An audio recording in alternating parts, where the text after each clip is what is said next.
후서 4장 16절부터 18절입니다. 우리 온 세대 예배 때 함께 볼 말씀은 디모데후서 4장 16절부터 18절을 우리 세 절을 다 같이 합독하도록 하겠습니다. 내가 처음 변명할 때에 나와 함께한 자가 하나도 없고 다 나를 버렸으나 그들에게 허물을 돌리지 않기를 원하노라. 주께서 내 곁에 서서 나에게 힘을 주심은 나로 말미암아 선포된 말씀이 온전히 전파되어 모든 이방인이 듣게 하려 하심이니 내가 사자의 입에서 건짐을 받았느니라.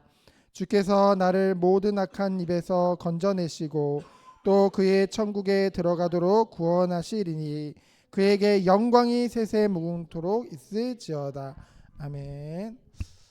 우리가 오전에는 이 여호수아를 마치며 이 여호수아가 죽기 직전에 마지막 고백을, 마지막 설교를 우리가 보게 되어졌는데요. 오늘 오후 온세대 예배 때는 이제 디모데후서가 이제 끝나면서 이 디모데후서가 바울의 생전에 마지막에 쓴 편지거든요. 순교 직전에. 그래서 오늘은 이 시간에는 바울이 정말로 주님의 사도로서,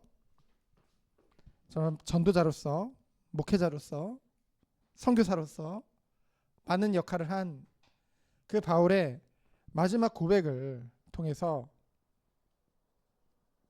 우리가 다시 한번 주님의 음성을 듣고 주의 뜻을 알고 우리 삶 속에 동일한 은혜 가운데 인도받는 우리 한 사람으로 세워지길 원합니다. 우리 다음 세대들이 앞으로 나갈 그 세상이라는 곳은 결코 만만치 않은 곳입니다. 그렇기 때문에 우리가 확실한 중심과 기준이 없다고 한다면은 이 세상에 휩쓸려서 살아갈 수밖에 없다는 것이죠. 그래서 어떠한 사람들은 이 가운데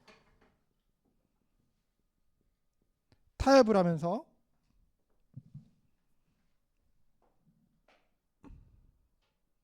합리화를 하기도 합니다. 어쩔 수 없다. 자, 오전에 예를 드렸듯이 어떤 대기업에서 그거에 대한 결론을 제가 말씀 안 드렸잖아요.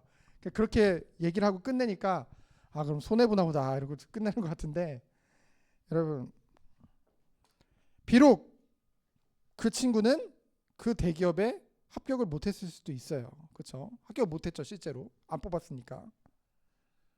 그러나 하나님께서는 결코 믿음을 택한 자들을 버리지 않습니다. 우리는 그렇게 믿어야 돼요. 어떻게 믿어야 되냐면은 아까도 말씀드렸지만은 모든 것이 하나님의 계획과 주권 안에 있다고 했잖아요. 그럼 그 회사는 그 청년에게 예비된 곳이 아닙니다. 중요한 건 하나님의 앞에서 봤을 때 그 사람은 뭐 한 거예요? 승리한 거예요. 그럼 거기서 끝났을까요? 분명히 주의를 성수하면서도 마음껏 자신의 재능을 펼칠 수 있는 직장이 분명히 예비되어져 있을 거예요. 그렇죠? 또 우리는 알아야 돼요. 우리 생각에 아깝고 우리 생각에 맞는 것 같은데 이것만 좀 타협하면은 내가 거기 들어갈 수 있는데, 그렇죠? 하나님의 뜻과 계획이 아니라는 것이죠. 그렇죠? 그래서 우리는 바른 중심을 가지고 끝까지 가기 위해서는요, 배워야 되잖아요.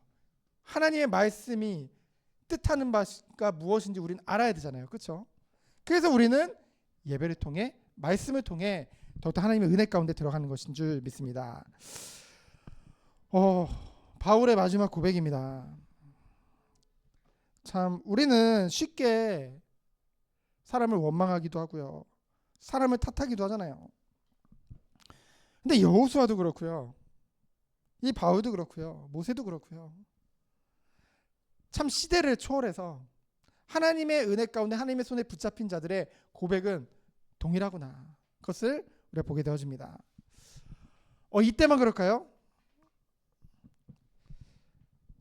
결코 우리나라의 믿음의 선조들 중에도, 신앙인들 중에도 결코 다른 사람을 탓하지 않고 하나님의 뜻과 계획을 믿고 순종함으로 나아갔던 사람들이 굉장히 많습니다. 오늘 바울은 뭐라고 고백했냐면요, 10절에 보니까 바울이 원한 것,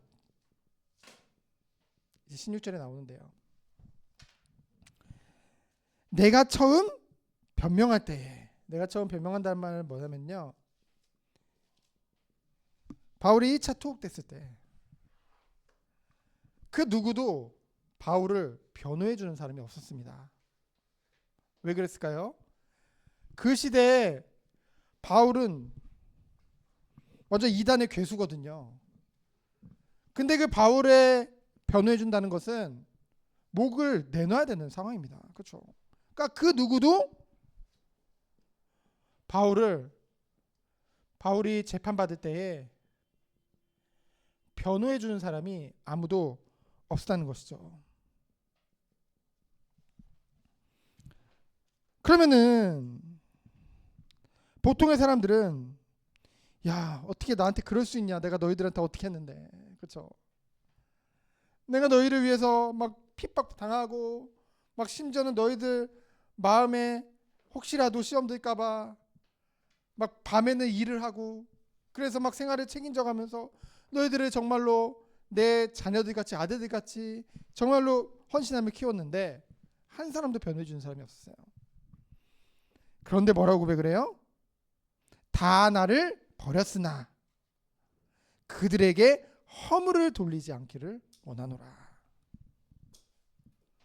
허물을 돌리지 않기를 원하노라. 이게 쉬운 게 아니거든요. 그렇죠? 십자가 정신이죠. 사람 탓, 사람 원망하지 않았습니다. 무엇을 믿었기 때문에요? 하나님 주권을 믿었기 때문에. 그래서 그 이유에 대해서 우리 17절에 분명히 고백을 하고 있죠. 어찌 사람으로서 섭섭함이 없겠습니까?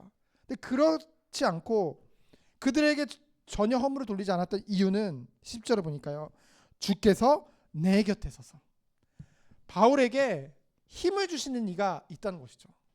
뭐라고 고백했어요? 주께서 내 곁에 서서 나에게 힘을 주시면, 주께서 우리에게 힘을 주시면은요, 어떤 상황 속에서도 이러한 고백을 할 수 있는 것입니다. 바울이 대단해서가 아니에요. 그것이 하나님의 은혜를 가지고 하나님과의 관계가 회복되어지고 하나님과의 친밀한 교제 가운데 있는 자들의 힘이요 고백인 줄 믿습니다. 그래서 뭐래요? 나로 말미암아 선포된 말씀이 온전히 전파돼요. 누구에게까지요? 이방인에게까지. 하나님이 처음 바울을 부르실 때 이방인을 위하여 택한 나의 그릇이라고 하셨잖아요. 사명이죠. 그 일을 하나님이 이 힘을 가진 바울을 통해, 나를 통해 이루심을 믿었기 때문에 전도와 선교,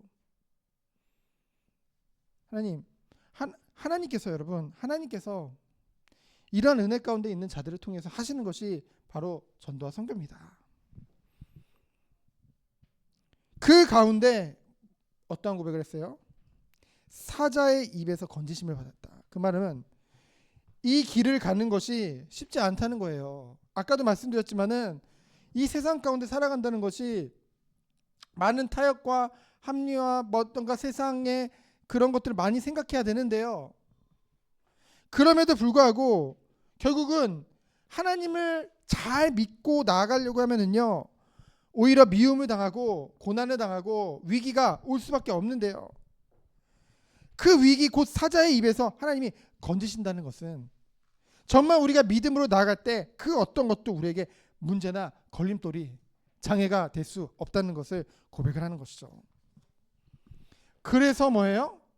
확신에 찬 고백을 합니다. 이 여호수아도 죽기 전에 확신에 찬 고백을 했잖아요. 바울 역시 동일한 맥락에서 고백을 하죠. 주께서 나를 모든 악한 일에서 건져내시고. 하나님께서 나와 우리 다음 세대를 모든 악한 일에서 건져내실 줄 믿습니다. 어떻게요? 그의 천국에 들어가도록 구원하시리니.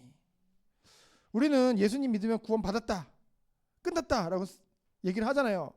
근데 여기서는 미래 완료형이 썼어요. 그 말은 진행되어진다는 것이죠. 우리가 그리스도를 믿음으로 우리가 의롭다함을 받았어요. 그런데 우리의 완전한 구원은 언제 이루어지는 거예요? 우리의 육신 가운데 살아있는 동안은 이제 우리가 갈수록 주님을 닮아가며 성화를 향해 나아가고, 주님 다시 오시는 그날 영원한 부활의 몸을 입고 영화, 그렇죠? 영원한 그런 온전한 그 완전한 부활의 영육간의 부활의 축복을 누리게 되어지는 것이죠. 완전한 구원의 은혜 가운데 더하게 되어지는 것입니다.